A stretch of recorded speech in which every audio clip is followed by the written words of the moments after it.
collective. We're a portfolio platform that connects creators to paid opportunities. And so it's the fastest, easiest way for creators to create a portfolio online. I was traveling the world producing content for artists and brands, global consumer brands like Coca-Cola, Land Rover, Puma, Condé Nast. I think as a creator, when you understand those things about the thing that you're about to create, you're actually able to create way smarter, better, faster. Techstars is another one of those environments where they say, hey, here's the basic structure, here's the requirements, here's the parameters.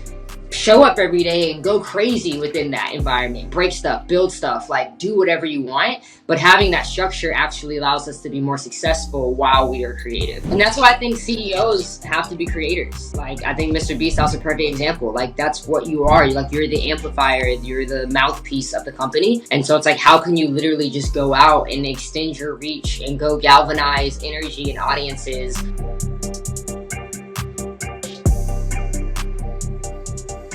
Kelsey, welcome. Thank you so much for being here. How are you doing today? Can you tell me what you've been up to for the past year? Yeah, just building software and getting in front of customers. Collective, we're a portfolio platform that connects creators to paid opportunities. We often say, like, if LinkedIn and Hinge had a baby for the creator economy, that's basically what we are. And so we're a portfolio platform, we're a job marketplace and a talent marketplace. And so it's the fastest, easiest way for creators to create a portfolio online. We're able to allow them to post content from all these different platforms, store that in one place, kind of as their content repository, communicate their skills, their interests, their title, their bio, add projects. And then from there, they're able to apply to opportunities directly by brands that are posting them to the platform through one click. And then from that click, brands are able to see who's applied to their opportunities, look at their portfolios, and then like that creator. And then once both the creator and the brand have liked each other, that creates a match. And then that opens up for them to work together. How'd you come up with the idea? Yeah, so I'm a creator by trade. I went to Syracuse University for undergrad, grad school. By my sophomore year, I was traveling the world producing content for artists and brands, global consumer brands like Coca-Cola, Land Rover, Puma, Condé Nast. And during that process, I just saw a lot of issues from a staffing standpoint, talent acquisition, onboarding, hiring, payouts, when it came to creators and brands. And the creator economy, it's a very fragmented economy. And often these brands are having to go to all these different places searching for talent. And creators are, posting on all these different platforms and getting followers, which is awesome. But a lot of times, these platforms aren't built for those followers to turn directly into deal flow. And so we're saying, hey, continue to post your content on all these places, but aggregate all that stuff into one environment where your deal flow takes place. And so, for me, as someone who's kind of getting into product technology, I understood some of these business cases. And so I spent my grad school year basically building out kind of basic prototype. And then the pandemic happened literally 2 months before graduation. We applied to Techstars, got in, and we launched the company. So can you tell me a little bit more about your Techstars experience? I know that you were involved at Syracuse with the Blackstone Launchpad program, right? Yeah. But then you also went on to Techstars LA. So what was that whole process like? When did it get introduced to you? Why did you decide to join? And how has it accelerated Collective as a company and a business? Yeah, for sure. So you hit it right on the head. We started at the Syracuse Blackstone Launchpad, powered by Techstars. And at the time, Techstars was operating on all these different college campuses in partnership with Blackstone. And it was really cool because, they operated these launch pads in often like public spaces around the campus that didn't have to do with a specific major, but that was more so anybody from the university can come into this environment and kind of just get indoctrinated in a startup culture. And so I was somebody who, I'm doing all this freelance stuff, and I'm missing a lot of class, honestly, in order to do that stuff. Like I would get a call and be like, hey, can you be in LA next week? Or hey, can you be in DC? And I'm like, of course. Yeah, like that's why, for me at least, I went to college. I went to be a film major, entrepreneurship minor, and I never had the goal of working post-graduation, like for another company. I knew I always wanted to kind of operate as a freelancer or just kind of be able to navigate my own independent work journey. And so for me, college was more so an environment where I kind of had access to the space and time that I needed to really actually build myself as a creator. And so when Hmm. those opportunities came up, I always knew my goal was to graduate. I always said, my goal was never to be a student. Um, Maybe not even a B student, depending on the class, as much as to graduate. And so I really took advantage of those opportunities. And so, as I was just kind of in that process, I found myself in the Launchpad a lot, just because it was kind of an environment where, I can take a lot of these ideas and just like work on them, right? And so over time, I ended up getting invited to Launchpad Propel, which was happening in New York City. And I pitched at that pitch competition. It was the first time I ever heard about Techstars. One of the first pitches I had ever done, and we got second place in front of like hundreds of startups that came from all across the country that were affiliated with the Blackstone Launchpad Techstars network.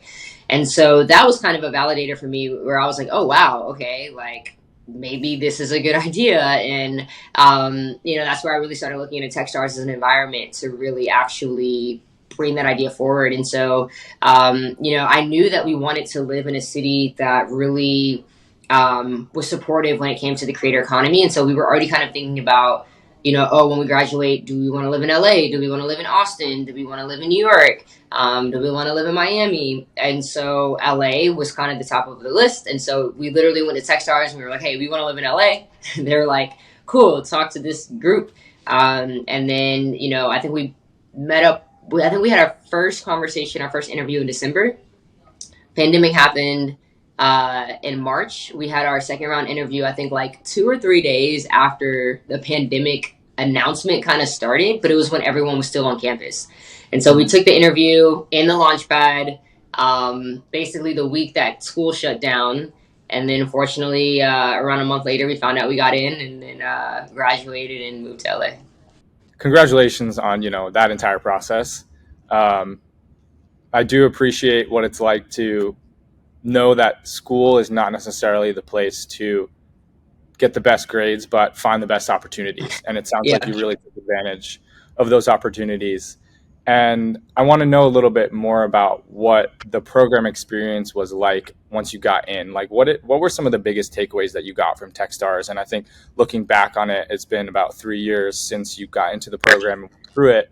What are the things that you're still to this day like, wow, this is something that without the Techstars program, I probably would not have Yeah. the skills or the opportunities that I have now? Yeah, there's certain just like models of ways of thinking that I'm very glad I got early at the very beginning of my startup kind of venture journey. So when I got into Techstars, I didn't really know anything about venture. I knew enough about like prototyping, and really being able to go from 0 to 1 of like prototyping, getting your product in the market. Because of my experience as a creator, I really understood go to market just in general. In terms of, okay, we now have this product, we have this thing, how do we get that in front of customers? How do you talk to customers? How do we create content, get that in front of customers? Like, I felt very comfortable in that space. I did not at all feel comfortable when it came to product management, hiring engineer teams, nor did I feel comfortable at all when it came to how do you navigate a fundraising process? What is a safe note? What is a convertible note? What types of investors should we be looking for at what stage? How do you find investor founder fit? What is a thesis? Like, I didn't know about any of those types of things. And so what was really cool was that we got into Techstars at a time where we graduated and we were basically like, all right, now our job is to build a company. And Techstars was kind of the perfect infrastructure to do that. Everything from building KPIs and objectives and goals. That's still something that on a quarterly basis, like we're continuing to refine based on that original structure with Techstars. Understanding sales and like sales playbook, very specific Techstars type of methodology. That was super important. Building engineering teams, hiring engineers. Like I had at the time, I mean, I'd probably managed over 30 creators like throughout my career already at that point. I understood how to hire talent for crews. I understood how to work with crews. I was a director. I understood how to work with talent and learned very quickly that managing engineering teams is like the exact opposite of that. And so really just having to really like lean in on like agile methodology and like understanding like release cycles and like, hey, the whole goal of this is to release, which is kind of different with creating. Like as a creator, it's more so, hey, how do we make sure that this thing is perfect? Because once you release it, like it's done. You can't, release a movie and then go back into editing and all of that. Mhm. Whereas with Yep. technology, it's like this really cool opportunity where it's like, okay, what's the minimum viable product that we can create? Let's get it out. Let's get feedback. And then let's continue iterating that and building onto that. And then like, let's do that again. And kind of that build, measure, lean or build, build, measure, whatever the hell it was. But yeah, throughout that process, like that was kind of what was really important to us through Techstars. And so those are a lot of the things that we spent time learning. I mean, even things in terms of stakeholder management, right? Like, how do you look for the right advisors? How do you manage your advisors? Investor emails, just the regular cadence of keeping up with your stakeholders and all of that stuff is like a really good foundation of stuff we learned in Techstars. And then obviously network, right? Which is like super key on Techstars. Like anytime that founders ask me like, oh, you're in Techstars, like, was it worth it? I definitely attribute network to that because I'm able to take all of those, let's say, academic things that I've learned. And that's awesome. Like I have that in my toolkit at any point in time. I can literally tap back into that. But what's awesomer, I would say, is that like you have the ability to, at every stage of your company, there's different relationships that you're going to need. Maybe there are people that I met during Mentor Madness where like I didn't maybe choose them as our lead mentor because I don't think that they could provide the value at that specific time of what we needed. Whereas Mhm. now we're in a different phase of the company, working on different things, and like that relationship can be super valuable. And just due to the power of the Techstars network, that's something that you can just tap back into very seamlessly, which makes Techstars continually worth it overall. Yeah, and that's one of the best ways to leverage the Techstars program in terms of longevity is like you said, you might meet someone during the program or work with a mentor you decide not to go with as your lead mentor because that's just not what you need right now. But down the line, when your company's scaled a little bit more, you've established some presence and you actually know what you're doing from the hands-on experience, you're able to leverage those relationships in the future just because everyone who associates themselves with Techstars sees it as that longevity relationship, not just I'm here to be your mentor Yeah. right now. And if you don't pick me, then, that's the end of our relationship. There's always going to be that connection, that bond of the Techstars. So that's really cool. That's really great. Yeah. I'm so happy to hear that you had all these takeaways because it just goes to show that, like you said, Techstars is worth it. There's a lot that you can take out of it. And it really depends what type of company you are and where you are at in your process of creating your startup is that it can really be applicable to anyone across the board. Oh, So that's really awesome. Cool. So I want to talk about Gen Z because that seems to be one of the primary target audiences that you as a content creator are speaking to. So can you just share how you're trying to create more opportunities for Gen Z creators in the creator economy? yeah, for sure. So we're now at a point where, Generation Z is very much so into the workplace, right? Mhm. And the way that we think about a lot of things is just differently than other generations. We want things like autonomy in kind of everything, right? How we live, how we eat, how we work, how we play. What that looks like from an eating context is maybe I want to be able to order DoorDash at any time, right? Or I want to maybe have this meal subscription plan where I can kind of think at a high level what is the structure in which what I want it, when I want to eat, how I want to eat. Do I want to go to the store buy groceries? Do I want groceries delivered to me? Do I want fast food delivered to me? There's so many different choices, but it really comes down to how can I just get what I want in the context of eating. Living is the same way, whether you're looking at Airbnb, right? Like there are a lot of different ways that we want to kind of live, even maybe through a shared economy type of landscape. Even in thinking about where we live, right? Right now, you're seeing kind of this like going back to a lot of people are like moving into maybe your tier 2, tier 3 cities, maybe even beyond saying, hey, like I need to live in New York, I need to live in LA in order to do what I want to do, as much so as what are the actual values that I have in my life. Mm-hmm. And based on those values, where do I actually think would give me the most efficacy living? And then can I also find work there, et cetera? But yeah, those values and that efficacy and really what we say at Collective, like living the life you want, like creating a life that you want, is I think what people are looking towards, right? And so work, it's no different. It's the same thing, right? We want to work when we want to work, where we want to work, doing what we want to be doing when we're working, right? And as long as we're figuring out, okay, can we monetize from that?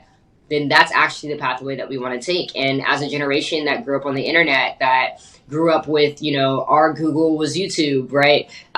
Being able to kind of learn a skill and go 0 to 1 like immediately, that's something that we grew up within. And so when it comes to working, I think that naturally translates into more of a freelance economy, more of an independent work economy. And these are a lot of the things that we're seeing within like the future of workspace. And we're starting to see that, collectively we say every human is a creator. And what I mean by that is like, as long as you can think critically, you can identify a problem and you can do something about that by birthing something into the world, like as a creation, then you, by definition, like you are a creator, right? And so that can look like being a photographer, a videographer, but that can also look like being a data analyst or a founder, right? Or an athlete. I think it's really, do you have autonomy over yourself and understanding how you want to monetize your human IP? And then like, are you doing that? And if so, I think you're a creator. And so that's kind of how we think about then the creator economy, right? So collective kind of operates at the intersection of like future of work, creator economy. And I think naturally the reason why Gen Z has been like our number one customer on the portfolio side is because they're already thinking this way. They're already on the internet, posting their content on all these different platforms. They're already looking at how can I use my network relationships or the internet in order to find additional deal flow. Maybe they have a W-2 job, but they're thinking about doing certain things on the side. Maybe they're like, hey, I'm in school and I want to figure out how I can just start making money the same way that I was. Maybe they're at Techstars and they're like, hey, let's make a podcast, right? Or let's make whatever, right? Like you're operating even within the creator economy like that. And so, yeah, I think Gen Z naturally, we're able to go from thinking about something, but then we also understand the reality of being able to actually birth that into the world and then present it even to our employer. And I think that's just something that socially we haven't been as encouraged or empowered to do when it comes to other generations, whereas our generation kind of grew up with that type of behavior, and now that we're in the workforce, we're bringing that with us to work, right? And so that's why I think we're seeing a lot of these needs around, okay, how do we make sure that Gen Z is successful within work? And I think we're already starting to see through hiring and, just all of these different trends, remote work. A lot of employers and companies are having to look at the way that they build for Gen Z differently, because, by 2030, 30% of the global workforce will be Gen Z workers, right? And so we have to start thinking seriously about how do we make sure that we're retaining workers, recruiting workers based on the values that they specifically care about. Mm-hmm. So where do you think that essential need for autonomy comes from? Like, is it breeded within like our sort of not obsession, but just like desire to be on the internet and have things like, is it because that is so accessible that we have this autonomous aspect of our personality where we want to be able to pick and choose everything that we do or put into our lives? Yeah, I mean, I think it's human. It's human to want to be autonomous, right? I think naturally our human desire is to make sure that our basic needs are taken care of, and then our psychological needs are taken care of, and then our communal needs are taken care of, our sense of belonging needs, and then our self-actualization needs, right? In like a Maslow's hierarchy of needs context. And so I think it's very natural for humans to say, you know what, like, do I want to live in LA, or like am I just living here because my parents lived here, or because I'm in the movie industry and someone said I have to live here in order to do that, or are movies being shot in Oklahoma or in Atlanta, or like is there a world for me there? And I think it's a couple of things. I think socially we haven't really had the opportunity. Like I know, for example, when I told my parents I was going to be a film major, there's like some level that's like, are you sure you want to be a film major? Like, don't you want to make money? I think that we're losing some of that because of this kind of creator economy, because of the entrepreneurial side of what following your dreams could look like. I think technologically we have the tools, right? So if I want to be an entrepreneur and maybe I'm not as good at certain skills, I have ChatGPT. I can hire a virtual assistant.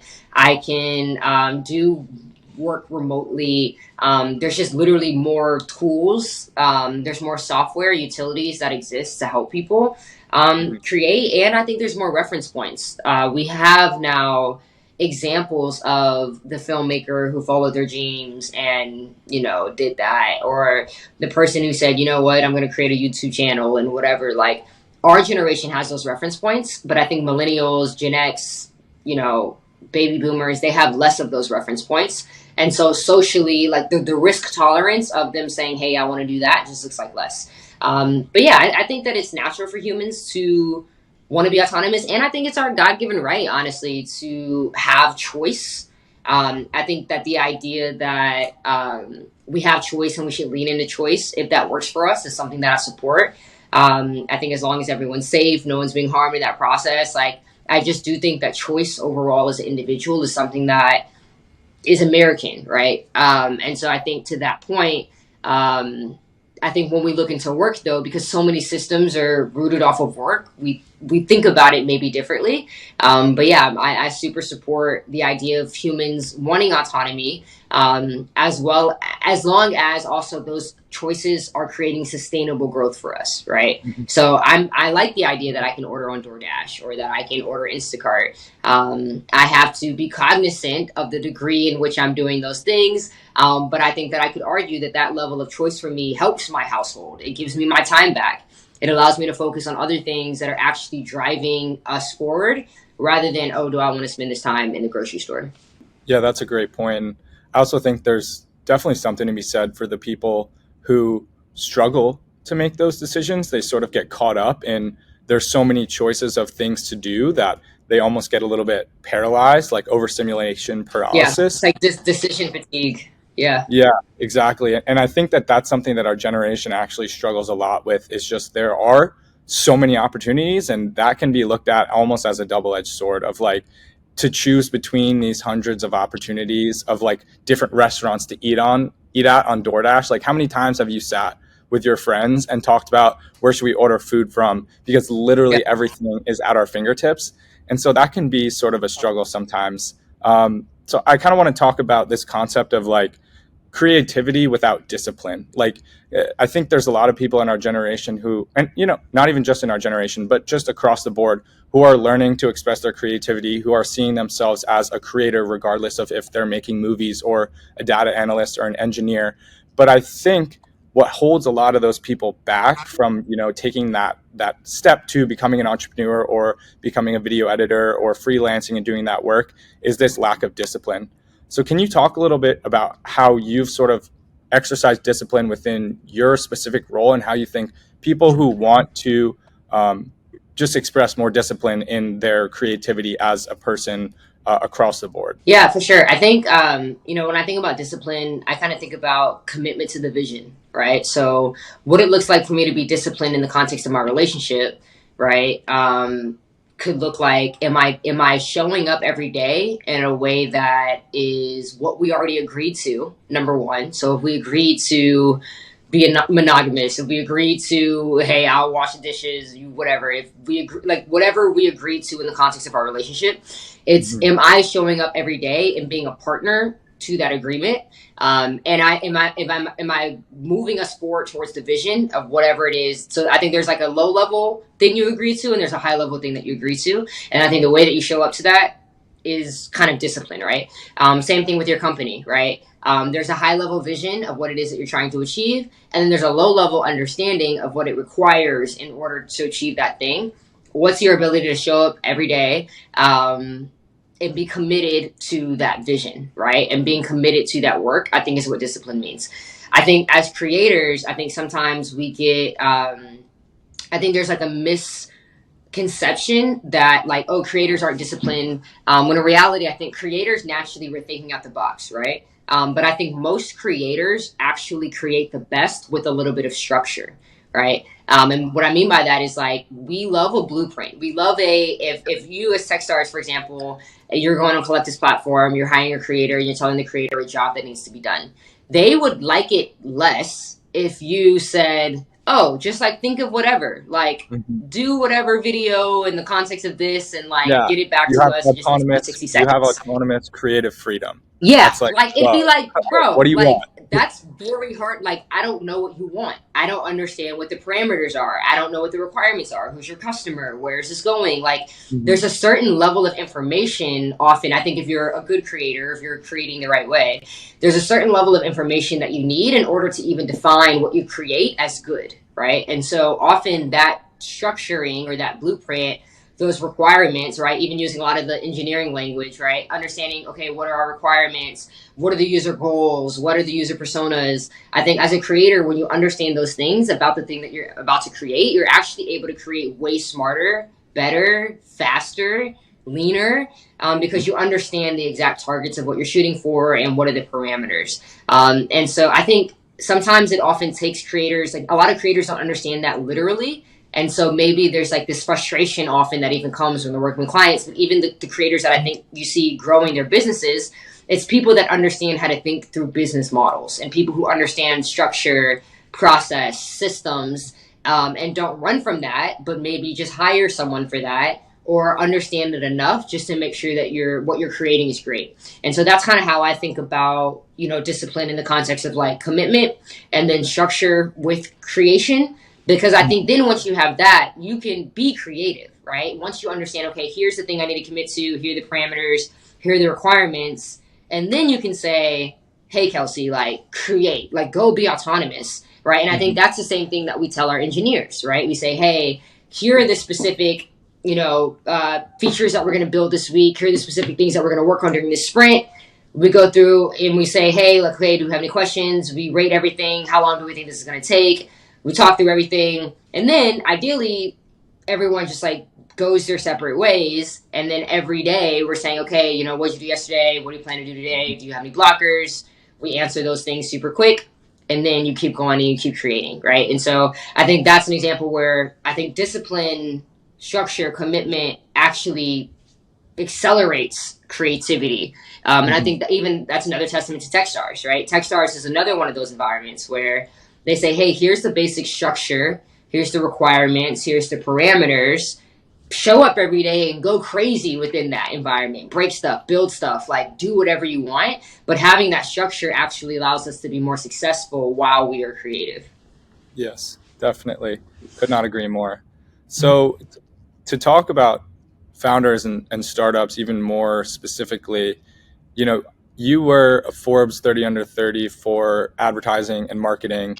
And I think one of the biggest struggles that founders face is just how do they get their business known about? Like early stage startup, you go through Techstars.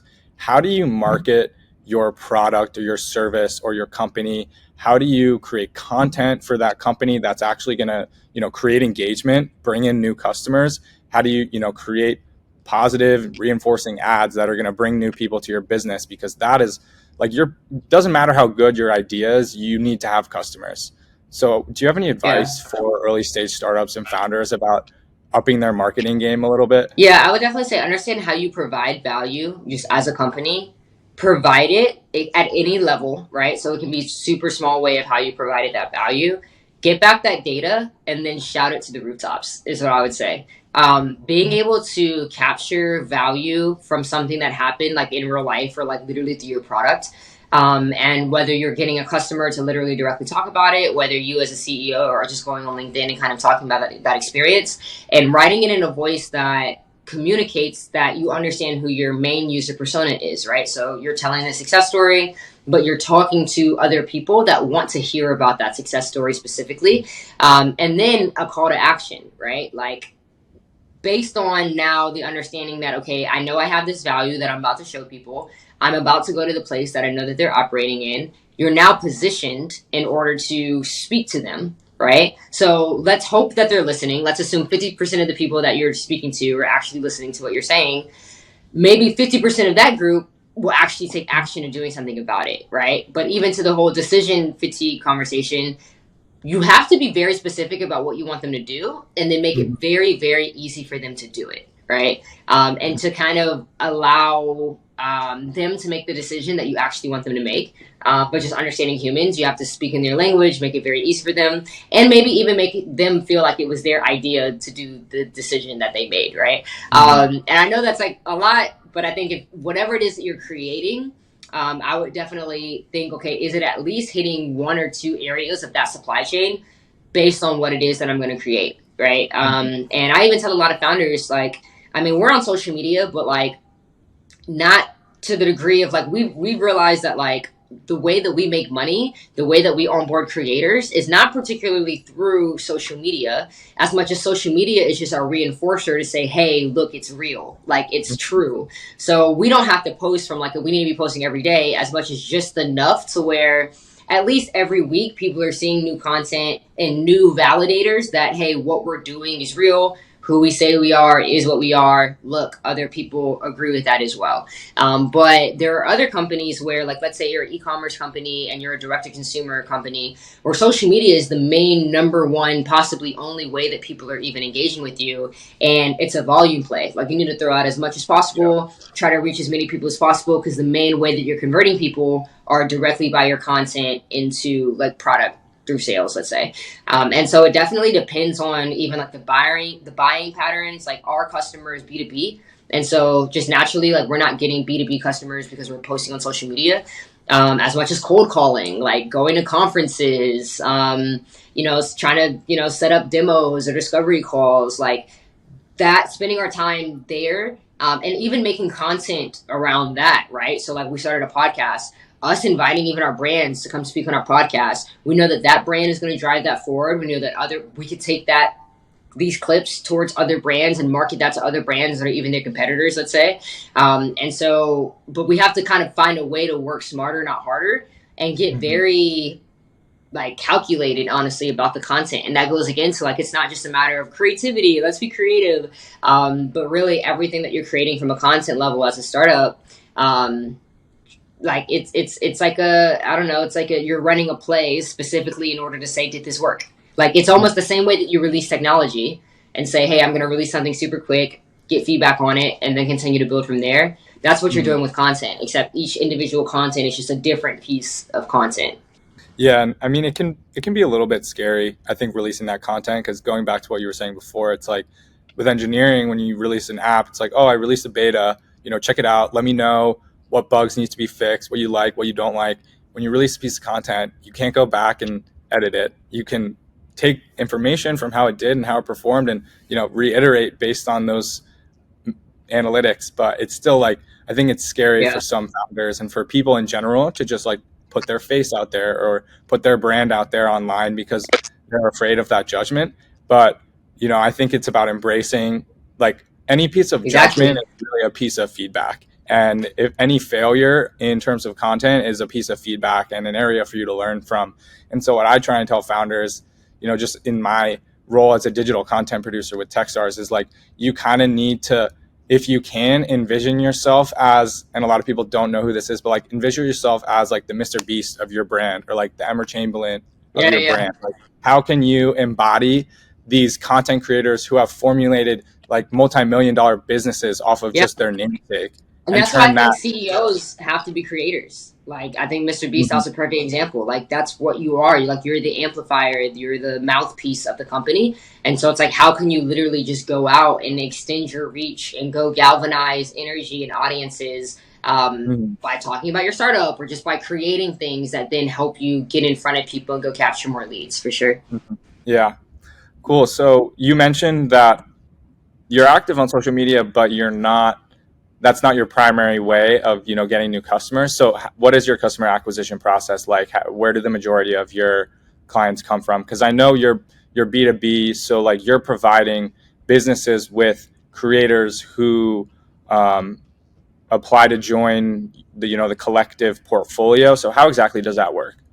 Yeah, so brands come to us, and or we go to them.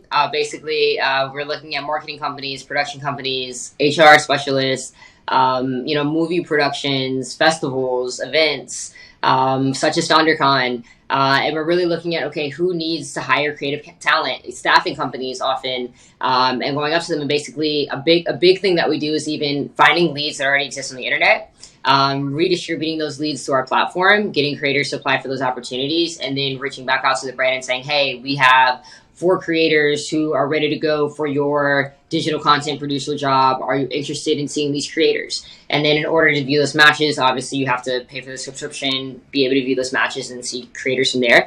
And so that's kind of how we do it on the brand side. And so it's really more so, your emails, your cold calls. I try to use a lot of, obviously, because of things like Forbes 30 to 30. I do a lot of speaking. I'm at a lot of events. I use Mhm. in real life personal events to galvanize a lot of top of funnel. And a lot of that top of funnel is warm direct leads, but it's also connection leads. So Mhm. using those moments to be able to very clearly communicate who we are, what we do, what the problem is, and then being able to get recommendations, referrals from other people that are in that space. At this stage of the company, that's like the main ways, through all those ways that we are really driving B2B. On the creator side, what's really cool is that we've built out this whole flywheel model that we've basically engineered a way to find creators who identify with the role that's being posted on the platform, reaching out to them directly, saying, "Hey, Dylan, I see that you're a digital content producer in New York City. So and so is looking to hire a digital content producer for a 3-month project. Click here if you're interested." You click Mhm. there, that then takes you to create a portfolio. It only takes you 2 minutes to create a portfolio. You're then able to like or apply for that opportunity in just one click. And then it takes your portfolio data and just distributes that to the brand automatically. And then if the brand likes you, then y'all become a match. And so it's a super simple, seamless process.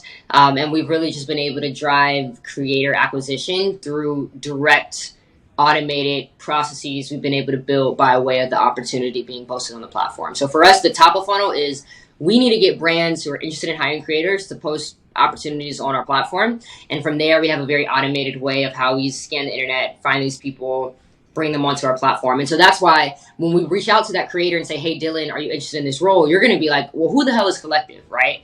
You're going to Mhm. go to Google, you're going to look at Collective, you're going to go to our Instagram. And so when that happens, you just need to see enough to get validated that, like, okay, this is legit. The people Mhm. that are reaching out to, oh, and this is cool. And actually, this is a community that I want to be a part of. And so Mhm. we realize our socials are really more so to validate that. And then same thing on the brand side. When we reach out to the brand, they may be going to our socials to validate, do they have creators? Do creators like them? Are creators creating portfolios? Or do they Mhm. actually have a legitimate creator community? And so that's really what we're primarily trying to communicate through our socials at this stage, kind of as that key validator. So where do you see Collective in the next 5 years? Man, next 5 years, I really want Collective to be building as like a key leader that's democratizing the creator economy. Anyone who's kind of, whether you're a creator, you're a brand, if you're integrated in the creator economy and you're looking for creators or you're looking for brand opportunities, I want Collective to be a key part of that process. 5 years from now, I think that we can be the number one portfolio platform tool. We already have the fastest and easiest way to create a portfolio online. Other tools, it requires you to maybe create a website, or it can take up to a day for you to literally actually build out your portfolio. But we've been able to learn from Tinder, Hinge, and kind of looking at that user interface platform technology and say, well, what could that look like? But showing your creative work, right? And so that's been a super success. And so also just being the place that creators are going to create portfolios, and then being, ideally a top place that creators are finding deal flow. Platforms like LinkedIn, it's very hard for creators to find success on those platforms because the types of jobs that they're looking for and the types of profile features that they have don't really allow them to effectively Mhm. communicate who they are and what they do. It feels way more like a resume for like business folks rather than like a portfolio for creators. And so that's something that we're really trying to hone in. And then lastly, I would say really being the fastest matching tool with creators. So it's one thing for brands to be able to go to any of these platforms to find people.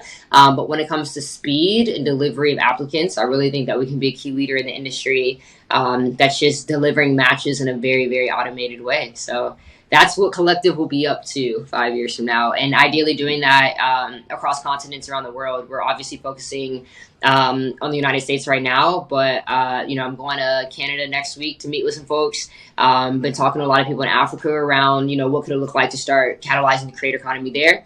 And Mhm. so definitely looking to be a global player with the creator economy and future of work. Yeah, ambitious, but the confidence, and I think very achievable. Yeah, for sure. So, what are your points of traction looking like? How much revenue do you have? How many people do you have using your platform?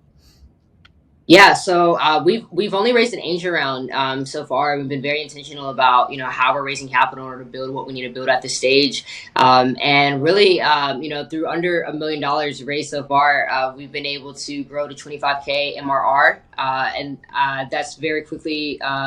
increasing. We're about to hit 1,000 creators who are on the platform, which is really cool. And we're just really in a position where we're also starting to open up a lot of enterprise partnerships with cities, which is really interesting. Mhm. We're already doing a lot of really cool stuff in the city of Tulsa when it comes to really stimulating and catalyzing their creator economy here. We're talking to some folks now out in Richmond, Grand Rapids, San Diego, really a lot of these tier 3, tier 2 cities who are really looking at the creator economy being a key pathway towards economic development in that city. And so they're really looking at, okay, well, we have a lot of talent here, but a lot of it's untapped and it's not actually integrated into our local creator economy. And so Mhm. they're trying to avoid things like brain drain, where a student may live in San Diego, maybe go to University of San Diego, but then be leaving to look to go to LA. And the city of San Diego is incentivized to actually retain that talent here. But for that individual, they're looking for opportunity. And so we're able to kind of come in and say, hey, by us being an operator and a key player in the city, not only can we get all these people portfolios locally, but we can actually start connecting them to the local pipeline in this market. Mhm. And so that's something that cities are very incentivized around. And so we're also seeing a lot of enterprise successes starting to happen in that vertical. Yeah, that's really interesting because you don't really think about how a city as a, I don't even know what to call it, but would want you to stay because of like the skills that you have or the value that you bring to a community. Like city as an entity is the word I was looking for. But Yeah. yeah, that's so interesting. I've literally never thought about that because I feel like it's always like, what can I bring to the city? Like, how can I, be enjoy my time here? I go somewhere for a job or for friends or for family. You don't really necessarily think about why a city might want you to stay as opposed to go somewhere else. Yeah. But I think if you're a growing city, like possibly if you're New York City and you're like, Yeah. possibly if you're New York City and you're hyper overpopulated, or you know what I mean. But if you're Mhm. most cities in America, I would say most cities around the world, they're really looking at how do we drive talent here? How do we keep Mhm. talent here? How do we grow our overall economic economy? Because creators are often at the forefront of economic catalyzation, just generally Mhm. speaking, right? So that can mean as a creator, I'm a founder and I have an idea for something. As a creator, I'm literally going to create a video and that's going to serve as lead generation for something. It's often like when creativity happens, something else happens that drives an economic value. And so I think now a lot of cities are actually starting to realize that and really wanting to actually invest in creators locally, knowing what that has the potential to do in terms of overall economic benefits, in terms of tourism, driving people to that city, making people stay. Like it's just going to overall kind of increase the economic value. And so that's something that, yeah, we weren't even really thinking about until it really started to go well here in Tulsa. And then we kind of became a reference point where people were like, hey, I see what's happening in Tulsa. How is that happening? And that just kind of started to start a lot of different conversations, even working with people federally to look at, okay, what does this look like for us to really just drive more jobs, really encourage more Americans across the board to pursue things within the creator economy, knowing the overall economic that value that it creates for a region overall. Mhm. So cool. Pretty soon we're going to be seeing like TikToks from like the state of Kentucky saying, come to Louisville from like influencers that have millions and millions of followers. Yeah, for It's sure. And possible. I would say I'll just plug Tulsa real quick. Tulsa Remote is a really good program. They're partnered with us. And their program that does that, they have an intensive program where they pay $10,000 to remote workers to relocate to the Mhm. city of Tulsa, because Tulsa really has a great place just to live, work, play. If you're a remote worker, or a digital nomad or creator, and so for them, they're really looking at how do we continue to get that message out? How do we make Mhm. sure that people locally have these opportunities? And so we're really doing a lot of work both on the external communications as well as internally, allowing to make sure when members come, do they have opportunity once they're here?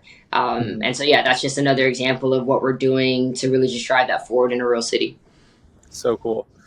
So I think that's all we have time for today. But just before we go, I want to thank you again. And also, can you just give a plug to the audience for Collective and if they want to reach out to you or get in touch with the brand? Yeah, for sure. If you're a creator and you're looking to create, you want to create a free portfolio, you want to find paid opportunities for freelancers, or if you're a brand looking to find creative talent, that could be photographers, videographers, web developers, graphic designers, animators.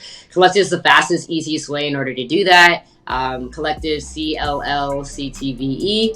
No vowels except for the E at the end. Everywhere on socials. You can find me on LinkedIn. And yeah, let's just start a conversation and see how we can help you create. Cool. Thank you so much, Kelsey. Really appreciate your time. Thank you.